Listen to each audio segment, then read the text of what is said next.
Thank the Senator. For what purpose is the senior senator from Chesapeake, Senator Cosgrove, rise? Speak to the bill, Mr. Chairman. Senator has the floor. Mr. President, I apologize. Ladies and gentlemen, I hope that we will not advance this legislation. I've worked with the patron. He's a great guy, and I hate to work against this bill. But what's of paramount importance here is we're redefining small business without really getting the input that we need from the small business communities.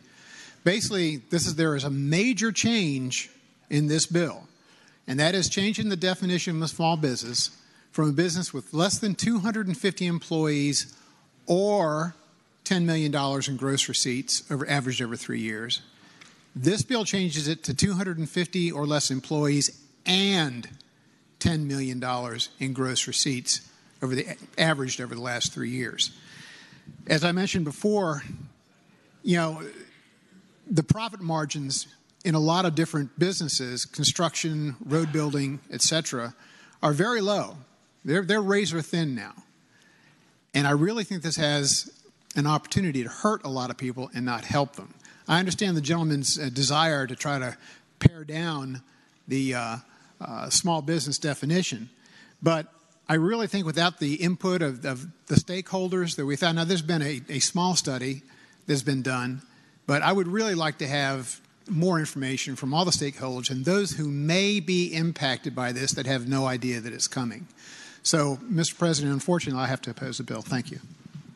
Thanks, Senator. For what purpose is Senator from Rockingham, Senator Obenshain, rise? Mr. President, I rise to speak to the bill. Senator has the floor. Mr. President, members of the Senate, I would urge you to vote against this bill. I really do understand what the gentleman is trying to get at, but by passing a bill, even if it's got a reenactment provision on it, I mean, that's not the way to tackle it. We have a JLARC study that is scheduled to begin, and although this bill has gone through, I don't know how many committees, has been reviewed, and every time it's been looked at, there have been more issues that have been identified with it. I have been hearing from small businesses, particularly over the course of the past few days.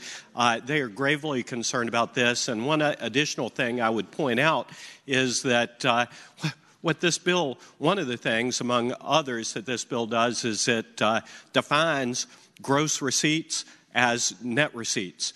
It mischaracterizes them. I know that my friend, the former senior senator from Henrico, would be aghast at that notion by taking taking cost of goods sold out of the definition of gross receipts. It's not. This bill has a lot of issues. I think we would be well advised to let JLARC take a look at it and to come back with a real plan, rather than one that we're cobbling together at the 11th hour. Thank the Senator. For what purpose is the senior senator from Virginia Beach, Senator Wagner, rise? Mr. President, speaking briefly to the bill. Senator has the floor. I would have hoped that this Commonwealth would have adopted years ago the federal classification for small business. But let me tell you some of the pitfalls in here.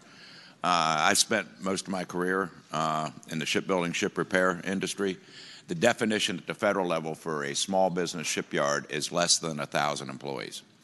And you ask yourself, well, why so big? Why so? It takes at least 40 to 50 employees just to cover all the different trades on that, to cover all the different trades involved in the ship repair operation or shipbuilding operation.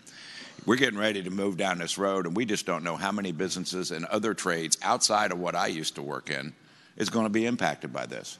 Who's going to be cut out of the opportunity to bid that would otherwise be a small business? The federal codes for so many different things vary on gross receipts. A small business manufacturing company probably has to have receipts of $30 to $40 million a year to justify any kind of manufacturing line. I can't see that we go in here willy-nilly without the impact to all different kinds of companies based on and less than $10 million. Now, in some businesses, that might be plenty, and that might be something that qualifies as a big business. But I can assure you in many industries across this Commonwealth that the small business definitions outlined by the federal industrial classification codes do recognize what a true small business is, and I would hope we'd defeat this bill. Thank the Senator. Do any other senators wish to be heard on Senate Bill 98. Senator from Western Fairfax, Senator Marsden. Thank you, Mr. President. Just to wrap up, I believe that the gentleman from Rockingham heard from his small business constituents because this bill was out there.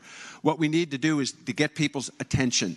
We've tried to solve this for 33 years since we first began that definition in 1986. I recognize the flaws in the bill, but my understanding of the JLARC study is that they're going to look at other states, not try to define what it is in Virginia. This is a vehicle for getting people out of the woodwork, engaged in this process, and trying to solve this so that small businesses get what they deserve in the Commonwealth, which is an opportunity to bid on state contracts and not have to compete against large businesses. Right now, 250 employees, you could have, under the current law, you can have revenue of $1 billion and qualify as a small business. We need to get this process going. This is a process bill. It's not designed to ultimately pass, but let's get it down the road and show Virginia that we're serious about solving this problem. Thank you. Thank you, Senator. Question is, shall Senate Bill 10